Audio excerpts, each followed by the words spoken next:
Now is the time we bring you the virtual stage of our Achieving Optimal Health conference at Georgetown University. To experience this talk with all the videos, slides, and graphics, go to bbrconsulting.us and click on conference. One more time, visit bbrconsulting.us. Thanks for staying curious and for living your best life with us. The way we take care of ourselves is ever evolving. And what we know for sure is that our mind and spirit are linked to our physical body, And that our wellness seems to extend into our communities and the planet we all share. it is very, very clear that wellness is interconnected. We love spending time with you to explore and practice the breakthroughs, the insights, and the passions of incredible people helping us all see the world in a whole new light. This is Health Gig. Nina Johnston is our guest on Health Gig today. She's a personal friend, but she's also worked with children and families for 35 years. She is an adjunct professor at Simmons University, and today she's going to talk to us about parenting skills. Nina, welcome to Health Gig. Thank you. It's fun to be here. We're so excited to have you because, full disclosure, Nina Johnston is a personal friend. She's a summer friend. Our families have been friends for a long time. So it's doubly fun to have you on. And we're so excited to talk about parenting skills with you today. But we want to start by having our listeners know a little bit about you, your family, and how you became a social worker, and just a little history before we begin. My story on how I became a social worker, it's kind of interesting. I was studying at Washington University in St. Louis and had finished my credits the end of my junior year, my requirements, but I still needed credits. And my advisor said, well, you could maybe start a graduate program and simultaneously do both. And I thought, well, that's interesting, but what would that be? The next thing I knew, I was applying and accepted to the School of Social Work, much to my parents' surprise, because I had to say the good news is that I'm been accepted to graduate school. The bad news is another year of school for me in addition. So at any rate, I have loved having my master's in social work in the sense that it's a very versatile field. And I've been able to do some work initially working with little girls who had been sexually abused, to running 3 children's units as the head of the social work department in a private psychiatric hospital, and then launching my own consulting career and working with parents, and have been in and out of private schools and childcare centers and after school programs for 20 plus years. And then COVID hit, and there wasn't quite as much time inside in the schools and direct contact. But I've morphed into working with parents online and doing a lot of programming and parenting programs. And it's actually been really fun because people are able to come from home. They don't need to go home, get their kids settled, and then leave for a meeting, that we can just do it right there.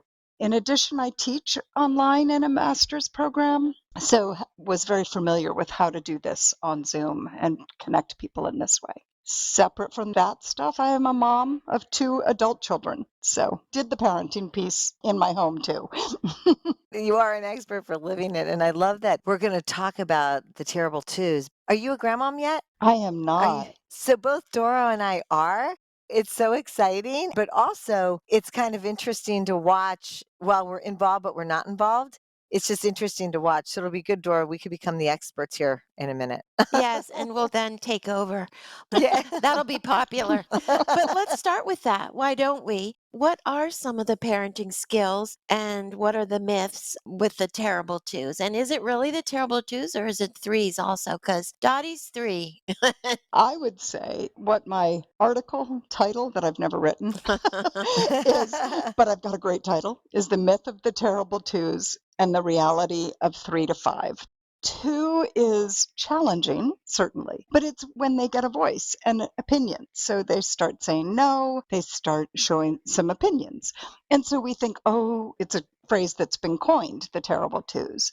3 to 5, I say these ages, take it loosely. The old walk by 1, talk by 2. Kids are going to develop in their own ways, and families are going to be doing things in their own ways. stage that I think surprises parents is the stage where there's all of a sudden out of nowhere tantrums and anger that the children sort of are frantic and that you might say, okay, sweetie, it's time to go. And the next thing you know, they're on the floor and it's a disaster. What I like to talk to parents about, and in this case, grandmothers, Thank you. about is counterintuitive. One of the things that we've all been always sort of thought or told, and it's reinforced by the person in the grocery store or whomever, that, oh, that child has you wrapped around their little finger. They need discipline. And the reality is, what's happening for the child at that point is every nerve ending is growing, every muscle, and they can't express that. They don't have the words, the language to be able to say, I can't do this right now, I'm overwhelmed. So they fall apart. They can do things like throw things. They can do things like say, I hate you, or whatever that horrible sort of heart-wrenching moment is for us as the adults in their lives. So I'm going to sort of add to this time in versus time out. When time out was brought to the surface and became popular, one of the things that we were thinking of was that that was a time for a child to go and calm down, relax, and regroup. In many ways, it sort of turned into go stand in the corner, that sometimes you'll hear people say, that's it, go in timeout. Or you'll hear in a grocery store, when we get home, you're going into timeout. The intent of an opportunity to, as the things that you all are so expert in a chance to sort of regroup and recenter and catch your breath to move forward, we're losing. Because what in fact we're doing is sending the child away and saying, what's going on right now is awful, you need to leave. And so we're physically saying, go sit on the step, go sit in your room, whatever that may be. I can guarantee you, when they're sitting on the step or in their room, they are not thinking about, I wonder how I might have handled that differently. So we're not really helping them learn the skills. When I say time in, I say stay with them, sit quietly and say, you know what, babe, when your body calms down, I'm going to be right here and I'm going to help you. So when a child is flailing, I don't want a parent or grandparent physically near the child for fear of getting hurt or something thrown at them, because we're human and we'll have a reaction and it's probably not a good one. So to be able to sit near them and say, I'm right here when you're ready. The temptation is to keep talking to them. So what we're doing is we're really just activating the energy. So really it's just sit quietly. When they get near you, and I can still remember this even though my children are grown, and they snuggle and then they get near you and they hug you and you feel them melt into you, then you know. But when they're near you and if they're allowing you, do some deep breathing. Help them. If they're in your lap and you're doing deep breathing, they're going to experience that and feel it. So we'll be modeling some of that behavior. When they've calmed down, then we say, okay, you know what? I said, let's clean up, and that was really hard for you. So let's do it together. So I see a lot of Legos. If I get the red Legos and you get the green Legos, I bet we can do a quick job. And then what we've done is we've started to help them understand where a solution can come from, how to solve the problem. So it's an opportunity to teach and model and provide them with solutions versus an experience of that's it, you're out of here, and then we walk away. That is counterintuitive, but it kind of makes sense. I mean, hearing you and listening to you, the way I guess I did it was I said, "Just knock it off when you're ready to talk. We'll talk." When they're 3, you're saying their body hasn't been able to calm down, and I've never heard their nerve endings are growing so fast. When you counsel parents, do you start by helping them with their own emotions so that they don't get hijacked? Because I know raising my kids, I would often just get hijacked by my emotions and just forget about them. Really, really good point. And that's actually a very good point for why timeout is successful. Oh, yeah. Sometimes we do need a few minutes to catch our breath and to take a step back and then come back to the situation. And oftentimes the situation isn't just, I don't want to clean up. It's that somebody's gotten hurt or, that a toy was thrown and another child was hurt. So we definitely need to allow ourselves those moments. after we've sort of regrouped and thought, oh my gosh, I can't quite believe that just happened. And I've just had to clean up grandmother's beautiful china, whatever it was, to then come back and say, you know what? That was upsetting for both of us. And I'm sorry if I scared you with my reaction or if my reaction was unsettling, so that we own our own reactions to a situation. Because again, then we're teaching them we're human and we are going to have moments when it's overwhelming and that we need a few minutes to regroup ourselves. And then to say, but let's work together and figure out what we do. How do we fix this going forward? And inviting them to be a part of the solution. Now, as we're talking about 2 and 3 year olds, they're not going to have the language for that. What we just talked about is an older child.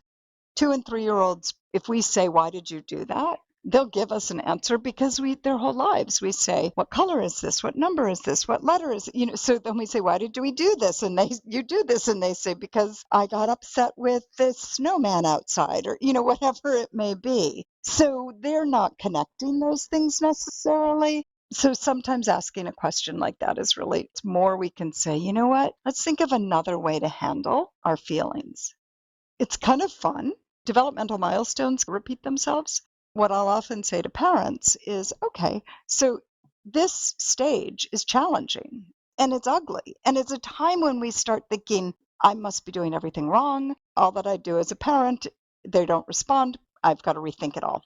And that's why I say if we can trust this counterintuitive and pulling in rather than pushing out, because this stage repeats itself. Are you ready? Because we all remember this part of it, adolescence. It's a really important stage because people and children at this young age and then again as teenagers are trying to figure out what are the boundaries? What's okay, what's not okay? What happens if they say no? What happens if I still do it anyway? So adolescents are classics at that. So I like to say to parents, if at this 3 to 5 age range, we can create a strong base, home base, that when the child is in adolescence and finding themselves in a situation that may not be perfect, that their reaction isn't, I can't possibly call my parents. They'll ground me. They'll be so angry at me. But in fact, my parents actually are really good at helping me solve some of these problems. I'm going to give them a call and have them come help. Goals, wishes. Yes, that never happened in my house. Yes, I wish it did. So, discipline, I mean, it's such a challenging thing for parents. What are some tips that you have? And I know it's different at all ages, and I don't even like the word discipline. So you're going to love what I'm going to say about the word discipline, though. The Latin root word is discipulus. Whoever speaks Latin, I apologize. I should get my daughter to coach me. But this means to learn and instruction and teach and learning knowledge. Discipline, if we think about it in those terms, the word itself isn't about punishment or punitive. It's about learning. And so I always like to frame it in the way of there are ways to have a positive discipline. There are ways to create it in the parent place of this is a teachable moment. I need to help my child learn that whatever has just occurred, whether it's throwing a block at their sibling or staying out past curfew, or we could come up with worse and worse, more and more things. But what is it and how do I work with this particular child at this age on teaching them what I want them to do rather than what I don't want them to do? What is the expectation? What is the teachable moment? Robert, my son, reminded me. I saw him this past week and he said, Mom, remember the time you grounded me for a month and made me go to the movies with you every weekend? There was no teaching involved there. It was just more what I didn't want him to do. So that's so funny. So I did have somebody say to me, another parent, she came up and sat down next to me, and the children were quite young, and she said, I've just made my life miserable. Yeah. And I said, what? And she said, I've grounded my child for 30 days, and I don't think I can do that. And I said, well, it's okay to undo it. You can say to your child, I was really upset. And that was an unrealistic, that punishment isn't fitting the crime. What are some good disciplinary tips or whatever, Yeah. learning tips? One, step back from that I would take is really working towards the positive achievements in saying to children, if you do X 5 times in a row, you can have this reward. So with little ones, I would say, if you're ready for school, not 5 days in a row, because they can't always be consistent. But once you've done it 5 times, I'm going to give you a ticket. And that ticket gives you one-on-one time with me. We can read an extra book. We could take a walk around the block, those sorts of things. So as we think about when we are all working and things like that, we're working toward positive experiences. So the discipline is important because there are going to be times when they cross a line. So with little ones, that is a timeout. So if you're doing time in for the times that you feel like they're struggling, but the timeout is when it was defiance and somebody may have been hurt or something got broken. And then that's a powerful difference for a child. Their understanding is, okay, wait, I crossed the line. There are going to be times that kids get grounded. They have to feel that this is different. This isn't mom just talking to me or whatever. But I think you and your son made a very good point that 30 days may be a really long time to have that happen. Right. Because you can't. The flip side of that is that child ends up with a lot of power in a family. So if there's a movie that the whole family is wanting to go to, but they can't because someone's grounded, they've received a different role in the family. But if you say, you know what, we're going to make this plan and this is the timeline. So talk a little bit about the control of the family because we Yeah. see a lot of that. I love the language of choices. So, not giving so many choices that it's overwhelming and nobody could possibly choose. We could do this or this or this, or oh gosh, we could do that. Your head starts spinning. But to be really clear in giving choices whenever you can. So, for breakfast, you can have cereal or you could have avocado toast. How's that for coming up with a lovely option for a 2-year-old? But you can choose to wear your sweatshirt and vest, or you could wear this jacket. So we're not saying you get to choose to do whatever you want. You're going to eat breakfast because that's important. And you do need to have some sort of jacket like thing on because of the weather. But you can choose what that is. Ad nauseum. Choice, choice, choice within reason. But when there's a moment that there isn't a choice, then you have this magic phrase of this isn't a choice. Mm-hmm. When you're in a parking lot, it's not a choice. You need to hold my hand. And then you can follow up. You made so many amazing choices today. Do you remember? And then you list them off. The same is true with adolescents. The number of times that you might say, you know what, I understand that's what you'd like to do. That part isn't a choice. And that's our job as your parents because we need to keep you safe. Or you can say, there's a wedding, children are going, and you say, okay, it's not my choice or your choice. You're not 21. You don't get to go up to the bar. So we're able to say there's so many choices that you do get to make. And then there are times that you can say, there are lots of things I don't get to choose. If I go 45 and a 25 and I'm pulled over, it wasn't my choice. I mean, I chose to go 45, but there's a Consequence. consequence. Yeah. So speaking of that magic word, long-term consequences, we talk a lot with kids and adolescents about consequences. It's the last part in our brain to develop. So I love asking this question. What is the one thing you can't do until you're 24? Rent a car. Exactly. Good, Trisha. Exactly. So, I just know because it just recently happened so to my 24-year-old. 17, they get to go to R-rated movies. 16, they get to drive. 18, they get to join the army. They 21, they can get to drink. drink. 24. And I believe the rental car companies and the insurance companies figured that out. So when we say, think about what this may be, they're looking at us like, uh-huh. Right. So sometimes we get to say, but some of that's my job is to help you to think about what that might mean down the road. Just a really quick question. You're hearing that. What is it from 0 to 7? It's almost like the most important. Can you talk about that? It's so stressful.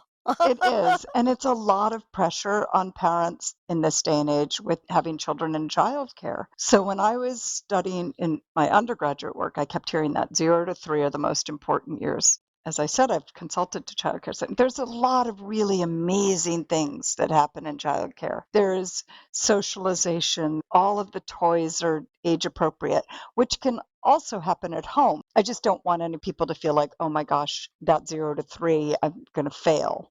I think it's all important. So, coming back to what we're saying, being mindful, being present, being aware of who your child is and where they are, and that their experience is that you care and that you're interested in knowing what they're doing and who they are as people.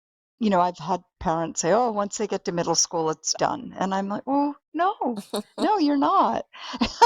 And the thing is, it can all be really wonderfully fun if we approach it in a way that's positive and that the children are feeling that they're your most important part of your job. That doesn't mean the only.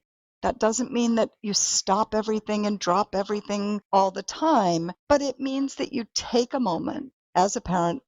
And when a child comes in, I had a supervisor say to me once, my goal is to always say yes. And I thought, oh, interesting. And so I thought a lot about that. And then I thought, you know what that does?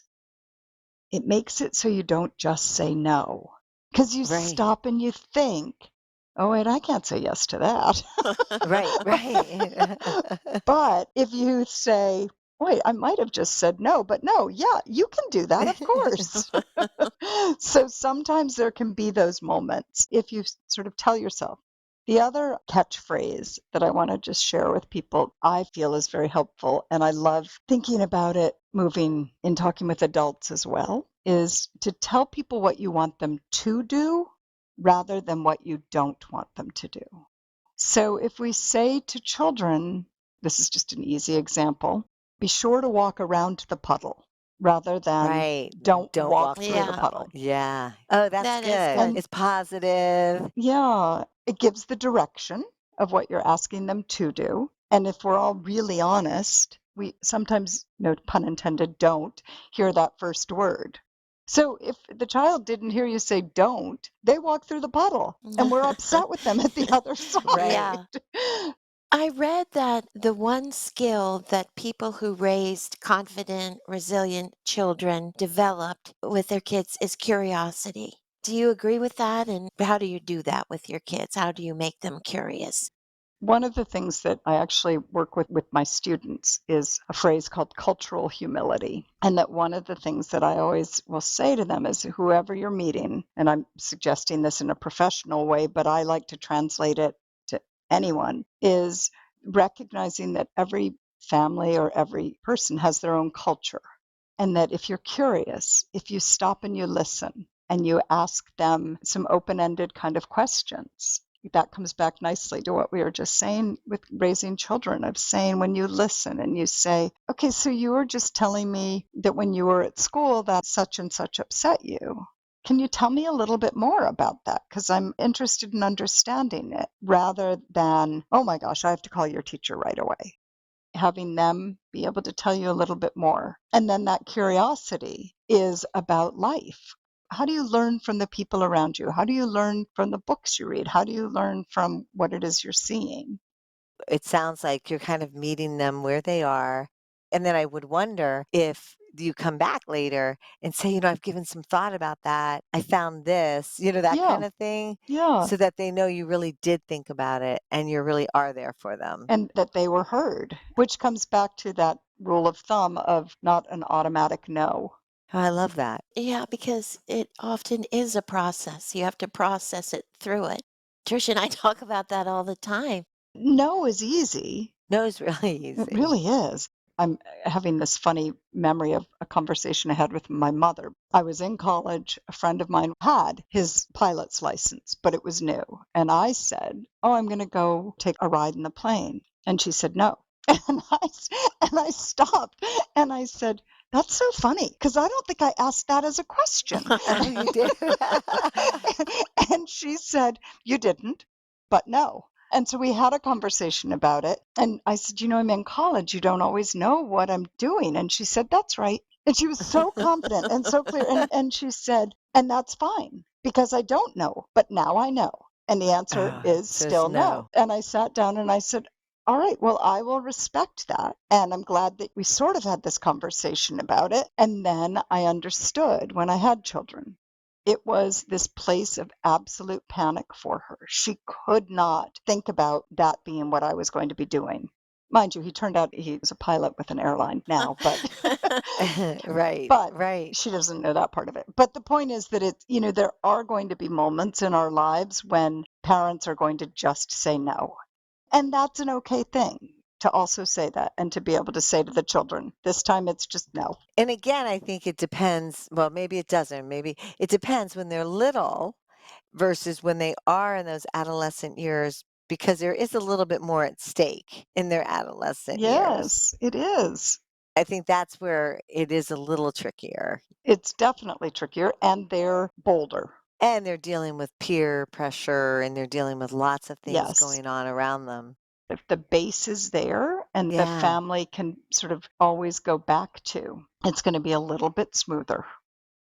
And do you think sometimes adolescents look to their parents to give them those limits I know they and do. kind of count on it? And if they don't get it, then they don't feel like they're being heard in a way. I guess that's a family dynamic Well, too. it certainly can be. It also can feel out of control. Just as when you were wondering about, and we were talking about who's in control, ultimately, there does need to be somebody.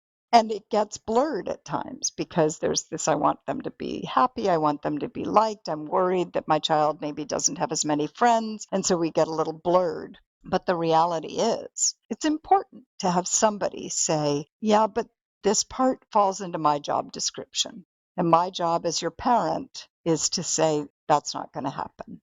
Back to the choices. Yes, exactly. Isn't it funny, those themes? Yeah, Those themes, I yeah. know. I wish you were around more when our kids were. So, wait, I have to say, Yes. what you've just said is really important. This isn't like to make people think, like, oh my gosh, I didn't do it right, or this is wrong, I Yeah. blew it. You didn't. It's just different. This is just a different way to be thinking about it, a way that I hope people will embrace because I do think it can be very helpful. But every single one of us is a human being, and every single one of us has a moment where we're going to bed going, oh my gosh, that was a disaster. Yes. And that doesn't mean that the next day isn't a new beginning. Right. And we need to forgive ourselves. Absolutely. We have not talked about the importance of parenting between the hours of 6 and 8. You chose a Hours good of one. 6 and 8. It may actually blur a little bit in the pre-pandemic. It was very clearly parents, might have been picking their kids up from childcare and trying to get them into bed by 8. There may be a little bit more flow in the sense that there may be a parent who's home earlier, so that 6 and 8 might not be quite as clear. However, that time of day is, and that it's very busy. People are tired.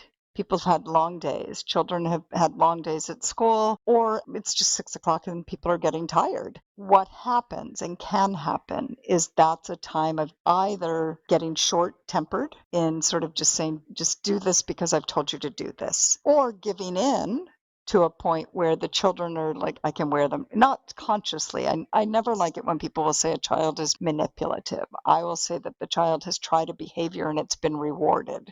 If in fact a child has been able to whine or repeatedly ask the same question and a parent's given in, that's then been rewarded. That behavior of repeating themselves, we've then rewarded by giving in.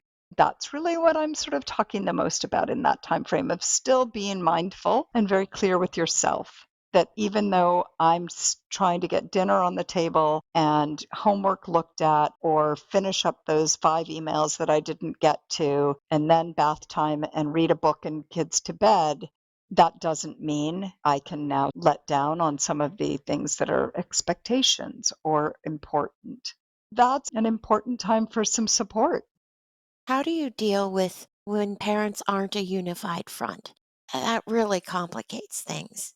It does. It's very complicated. Imagine for the child how complicated it is, which is how I usually will start. And I will say that's very confusing. And sometimes that's when it can be under the same roof, and it can be if there are two households that the child is going between. And I will say, I understand that you may want to have it a different way. However, for your child, it's very confusing and they're sort of like a pinball machine bouncing back and forth, not sure what to expect. So then I'll work and hope that we can come up with some compromises. So, for instance, what we started with talking about the time in, time out, sometimes one parent may feel much more comfortable with that than another.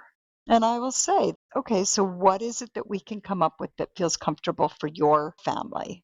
Because the sort of understanding of not being able to bounce between is going to be more helpful, and that consistency.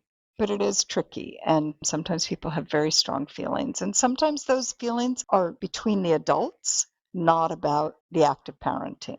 You know what must be interesting for you is the role of the father equivalent to the role of the mother now. Are you seeing a lot like in our day, our husbands were working or we were working too, but it was mainly our job. Now it does seem like couples are working together. Do you see it more? I do, which is lovely. It's great for the kids, it's great for the couple. It's funny. I do think, just like with anything, that we have these ages and stages and ups and downs. And there are things that we still, like, I will joke saying, okay, so your father might have had this statement. It was like sort of when they would say jump, you were You'd How say supposed how high? high. you were, yeah, on the way up. You were Yeah, saying that. You exactly. weren't. No, so true. and and I'll say, so it's important to embrace the changes you're making as parents and leave some of those expectations that were for you behind, because you can't necessarily flip flop to, well, now I'm saying jump. Helping to see the differences about choices that they are making as a couple and as parents, and creating that supportive place with one another. You know, you haven't talked about the potty, Oh, and that is which is, I think, a lot of our listeners will have yeah. questions around Yes. that. Yeah. So, what I'm saying is learning to use the potty rather than potty training. One of the things that is important to remember is there are things that are developmental milestones that we do, and that's just the way we're hardwired. Learning to use the potty is physically something that you have to be able to accomplish. There has to be the muscle control. There has to be the connection and understanding the feeling of the urgency to go to the bathroom. There are a lot of things going on that.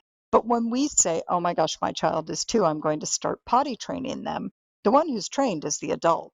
Because we're saying, Right. oh, it's been 2 hours, and we go and we take them to the bathroom. Right.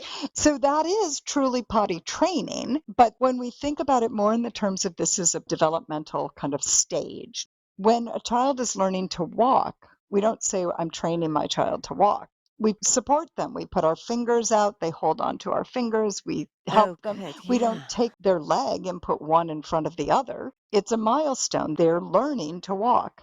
They learn to talk. They learn to read. And somehow potty training became we train them. I think of it, as I said, when I had one grandmother, sorry, ladies, tell me that, oh, I had my child trained at 9 months. And I thought, no, you didn't. Right. So I think what can be so helpful, and that is it takes the pressure off, that you're not feeling like, oh my gosh, I'm supposed to get my child, believe me, not lost on me. None of us love changing diapers, and they're expensive. So there are incentives to move that along. However, so often these things end up taking longer. But when a child starts showing signs of being dry through the night or any of those things, they're showing us physically and behaviorally that they're ready, and it happens really quickly then. A lot of my feelings are about reducing the pressure of parenting. Yes, and you don't wanna be the person that says, Love that. "She's still in diapers?" I mean, which can be a temptation. Yes, it can. And then that's this sort of funny thing. Like, I don't know why we all decided that there was this magic Right. age Yeah, that children Right. would be out of diapers. But, right. and if they're too long, then that's a different topic. But Right, Right. right. Right. We also haven't talked about bullying, which is so prevalent. So talk about that. that's an all age thing, isn't it? So It is an all age it thing. is. It is. The quick version, I would say, is if I give us 3 titles of the bully, the victim, and the bystanders, the temptation has been, and this is, I think, there's been a shift, which is really great. The temptation has been to talk with the victim and coach them, say, I don't like it when you do that, or whatever the phrasing would be. The reality is that child or person, adult, middle schooler, whomever, isn't feeling powerful. They're feeling really intimidated by this person. They're not apt to stand up and say, I don't like it when you call me that name. Right. But if we call upon the bystanders and they say, it's not okay that you say that, the bully's position of power has been decreased. So in school settings, talking with the children as a whole and helping them to understand that is important. What I will say to classroom teachers and to parents, sometimes, we are given phrases. One of them is, oh, they need to figure this out for themselves. They need to learn how to do this. And I agree with that up to everything except for bullying.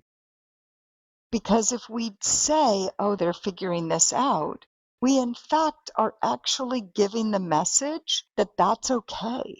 How that child just treated you is okay because I'm not going to step in and help you. So there's a difference between teasing, which is sort of a every once in a while, to bullying, which is repetitive targeting. But either, if you say to a child, I like to say things like, I don't think you meant for that to sound that way. I Right. I think your friend, their feelings may have been hurt when you said that. But to step in and give the message, because at that point your role is the bystander. We can translate it to so many settings, work settings, whatever, it may be. Sports teams where one person is in a position of being seen as a bully, targeting another, but there's usually a number of people around. And if they're not doing anything, they're condoning it. I like to see the bystanders as the place of power that we need to empower, I Yes. should say. Very wise. That's really wise. And it works Yeah. because then, I always will say to children, this isn't new. Cyberbullying certainly is a whole new place, but there is a book. It's called The 100 Dresses. It was written so many years ago, and Yes, I remember it. we all probably read it growing up, and I will read it to kids sometimes. I will say, this is so funny because they have words like arithmetic in it. And I'll say, so that tells you it's old. And But, it's all and that's the thing that's important to remember is people have been trying to learn, how do I stop somebody from being a bully for a long time? And here's our chance to be the ones to learn how to stop. Nina, if there was one thing you would want to leave our listeners with, this has been an amazing conversation about yes. parenting.